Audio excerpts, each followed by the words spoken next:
आलोक जी, वो कह रहे हैं अनेकों उदाहरण के, ठीक है गौरव जी अब रुक जाइए, वो अनेकों उदाहरण के जरिए ये कह रहे हैं कि आपका पूरी पार्टी का कंपस मुसलमानों की तरफ झुका हुआ है।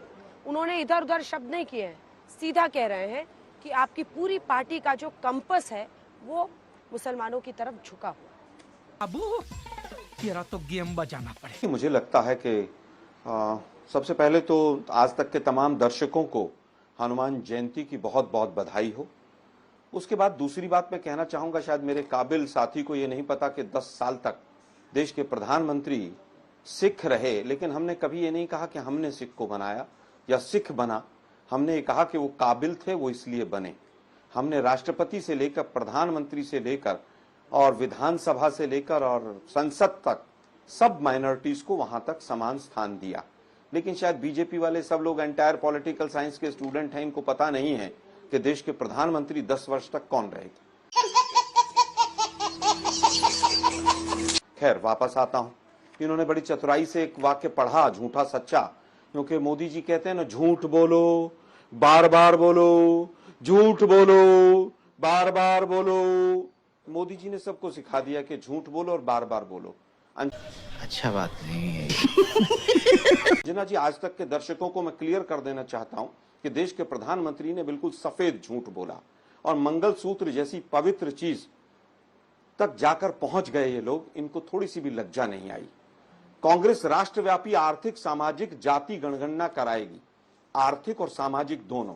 इसके माध्यम से कांग्रेस जातियों, उपजातियों और उनकी आर्थिक सामाजिक स्थिति का पता लगाएगी। जनगणना से प्राप्त आंकड़ों के आधार पर कांग्रेस उनकी स्थिति में सुधार के लिए सकारात्मक कदम उठाएगी। अब इसमें कहां माइनॉरिटी है, कहां मुस्लिम है, कहां डिस्ट्रीब्यूशन ऑफ रिसोर्सेज है, लेकिन देश के प्रधानमंत्री का तो नारा ही है कि झूठ बोलो और बार बार झूठ बोलो।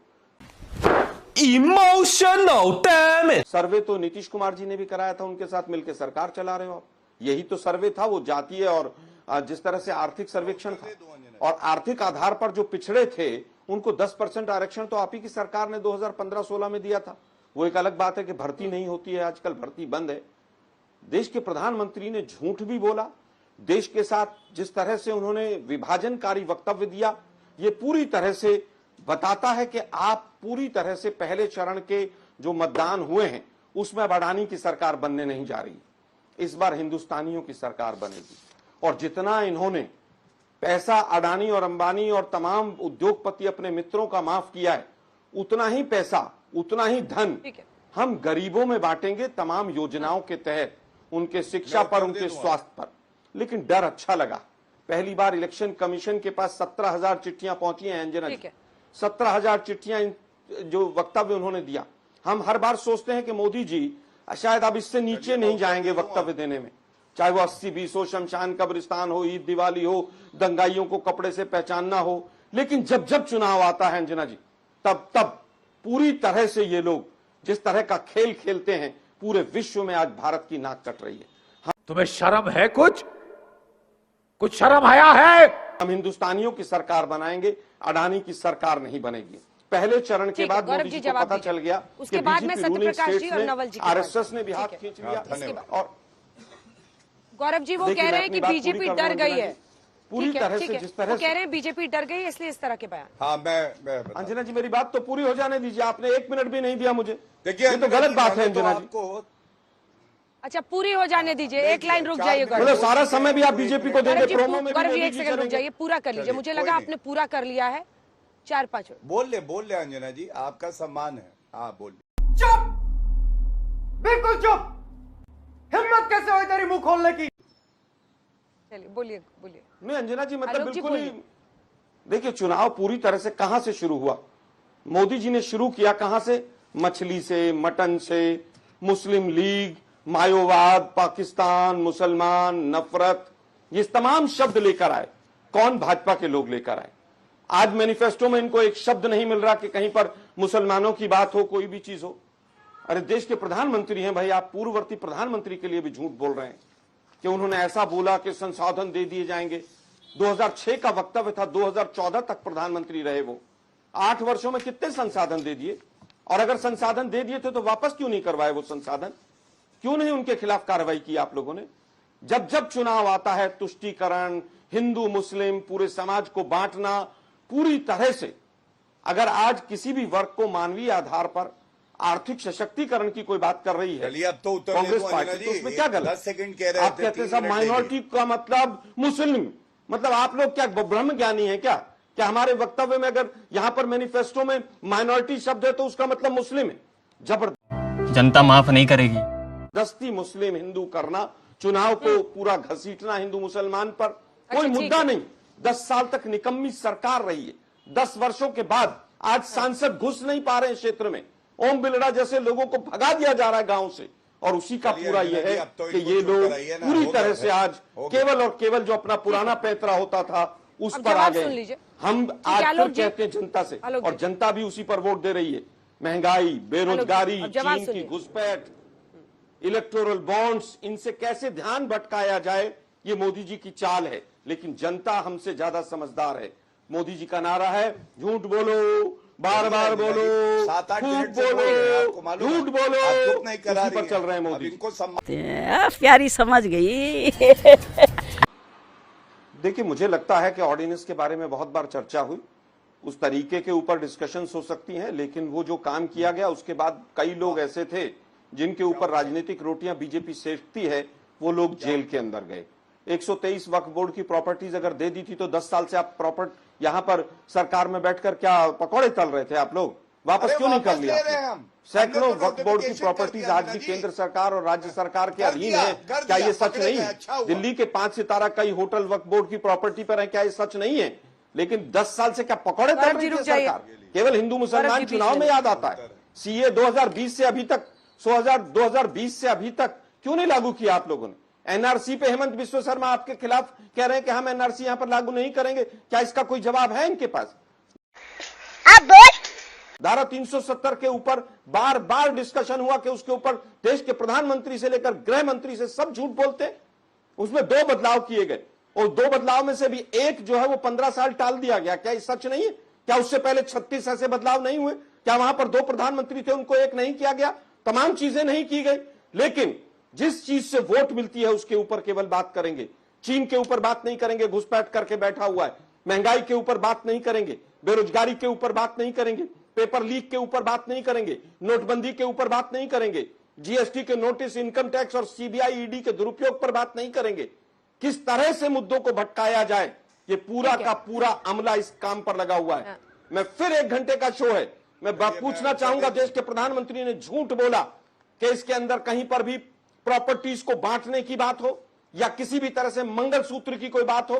देश के प्रधानमंत्री को पूरे देश से माफी मांगनी चाहिए, और माफी नहीं, इलेक्शन कमिशन जो सो रहा है उसको जाकर कार्रवाई करनी चाहिए। सत्यप्रकाश तुम चुल्लू भर पानी में जाके डूब के मर जाओ। देखिए अंजना जी, मैं तो सिर्फ 2 बात कहना चाहता हूं इस तरह के राजनीति में कि हैट्रिक लगाने के लिए अब कोई हर ट्रिक उनका फेल कर चुका है मोदी जी का। इसलिए जो वास्तव में उनके डीएनए में है कि लोगों को विभाजन करके, नफरत फैलाकर, घृणा फैलाकर, और घृणा फैलाने में महिलाओं का मंगलसूत्र तक का इस्तेमाल कर दिया। वास्तव में उनकी मंशा है कि संविधान बदले, आरक्षण खत्म हो, और जिनको उन्होंने प्रत्याशी बनाया है, खुलेआम तौर पे प्रचार के दौरान कहा है कि यह संविधान बदलना है, इसलिए 400 का सीट का आंकड़ा पार कराइए। और इसका इतिहास में भी है। 1977 में मुंगरी लाल रिपोर्ट के आधार पे जब कर्पूरी ठाकुर ने आरक्षण दिया तो भाजपा के पूर्व जन्म के जो लोग थे, जनसंघी, वो लोग उनको भद्दी गालियां दी। 1990 में जब मंडल कमीशन लागू हुआ, वो सरकार छोड़कर चले गए, सरकार गिरा दिए। जब लालू जी ने दलितों, पिछड़ों और वंचितों, अकलियतों को आवाज दी तो जनरल राज करके प्रचार करते हैं। ये सत्यप्रकाश जी क्यों नहीं बोलेंगे? उनको मालूम है कि सृजन घोटाला पे शांति और Muzaffarpur shelter home rape case जैसे, जिसमें कि तोंद वाले मूछ वाले की चर्चा थी, वैसे घिनौने सच को छुपाने के लिए नीतीश जी कुछ भी कर सकते हैं। ये बात सही है, तभी तो इतना झूठ बोलने का उनको मौका मिल रहा है। सही पकड़े हैं। सम्राट चौधरी का बयान तो पूरे सार्वजनिक पटल पे है। उन्होंने बाप बेटी के संदर्भ में लालू जी पर, रोहिणी जी पर कितना घिनौना और गंदा बयान दिया, ये तो पूरा देश ने सुना था ना। जिस तरह की बात वो करेंगे उसका जवाब भी नहीं दिया जाए। उन्होंने कोई ऐसी बात नहीं कही है। देखिए, चुनाव आयोग के विषय में तो एक सर्वे भी आ गया कि 52% लोगों को लगता है कि चुनाव आयोग निष्पक्ष नहीं है। वैसे चुनाव आयोग से क्या उम्मीद हो सकता है कि वो कुछ कदम उठाएं, लेकिन हमारा यह कहना है कि जनता सब देख रही है और इसका जवाब जो है चुनाव के दरमियान मतपत्र से और मतदान से ही मिलेगा। और इसकी घबराहट भारतीय जनता पार्टी में है, वो चाहे शीर्ष नेता हो, चाहे प्रवक्ता हो, चाहे कार्यकर्ता हो, यही चीज वहां पे दिख रहा है। बाकी तो हम मुद्दों पे बात करते हैं, नौकरी पे बात करते हैं, रोजगार पे बात करते हैं और हमने करके दिखाया है। हम आरक्षण पे इसीलिए इस तरह बात नहीं करते हैं। हमने जातीय जनगणना बिहार में कराया है 17 महीने में, उसके हिसाब से आबादी के अनुसार ही हिस्सेदारी 75% की दी है। इसमें कोई क्या छुपाने वाली क्या बात है इसमें? इस देश में 100 में 90 शोषित हैं, उनके साथ न्याय तो होना चाहिए ना। मोदी जी इतिहास में घूमते रहते हैं और न्याय वर्तमान तक देने की बात होती है, वहां पर कहते हैं कि ये लोग अकलियत की राजनीति करते हैं, तो ये लोग समाज को बांटते हैं। पूरी तरह से उनकी मंशा है कि बाबा साहब के संविधान को बदल दें और देश में संघ के विधान से काम करें। इतना छोटा पहले कभी नहीं हुआ होगा। आपके बगल में चिराग पासवान जी बैठते हैं और आप परिवारवाद पर भाषण देते हैं। आपके बगल में सम्राट चौधरी बैठते हैं, उनके पिता और माता दोनों राजनीति में थे और आप भाषण देते हैं परिवारवाद पे। इस तरह का झूठा और ढकोसला बयान और राजनीति जो है वो तो भारतीय जनता पार्टी पे है। बड़े खुशी की बात है कि अंजना जी चर्चा कर रही है कांग्रेस पार्टी के घोषणा पत्र पे। भारतीय जनता पार्टी के घोषणा पत्र में तो झूठ के अलावा कुछ है ही नहीं। जो उन्होंने पहले भी बोला है वो भी झूठा और जुमला साबित हुआ है, वो चाहे 14 हो या 19 हो। और आज इसी डर से वो अपने घोषणा पत्र में न रोजगार की चर्चा करते हैं, न नौकरी की चर्चा करते हैं। क्या चर्चा करते हैं?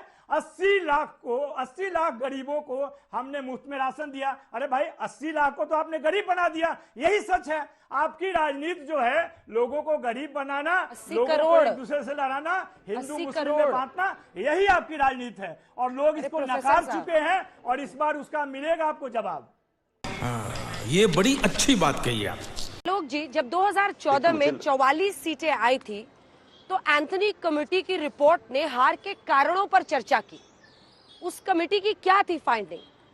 क्या उस कमेटी ने साफ साफ नहीं कहा था कि पार्टीज माइनॉरिटी अपीजमेंट पॉलिसी यानी अल्पसंख्यक तुष्टीकरण की नीति ने सबसे ज्यादा काउंटर प्रोडक्टिव यानी नुकसानदायक साबित हुआ है? ये एंथनी कमेटी की रिपोर्ट थी। देखिए, एंटनी कमेटी की रिपोर्ट ना तो मैंने पढ़ी और आपके पास कहीं आधिकारिक तौर पर हो तो जरूर मेरे पास भेजिएगा। ये भाजपा जो व्हाट्सएप पर ज्ञान देती है उस पर ज्यादा भरोसा मत कीजिएगा। आपके पास एंटनी कमेटी की अगर आधिकारिक रिपोर्ट हो तो जरूर मेरे पास एक प्रति भेजिएगा। लेकिन आज डर अच्छा लग रहा है। आज जिस तरह से हिंदुस्तानियों की सरकार बनने जा रही है और अडानियों की सरकार हटने जा रही है, आज जो 400 पार का नारा दिया जिस तरह से फेल हुआ, जिस तरह से आज पूरे देश के अंदर ये सिद्ध हो गया इनके तमाम जो लोकसभा के सांसद प्रत्याशी हैं उनके वक्तव्यों से कि इस संविधान को बदलना चाहते हैं, जिस तरह से आज पूरा देश ये जान गया है कि इनका असली चेहरा कौन सा है।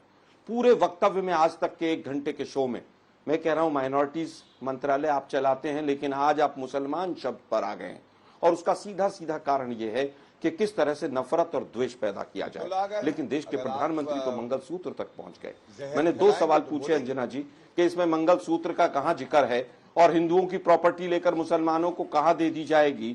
दोनों प्रवक्ता नहीं बता पाए, बल्कि उल्टा वो हनुमान जी के तिलक पर जाकर और अनाप शनाप बोलने लगे।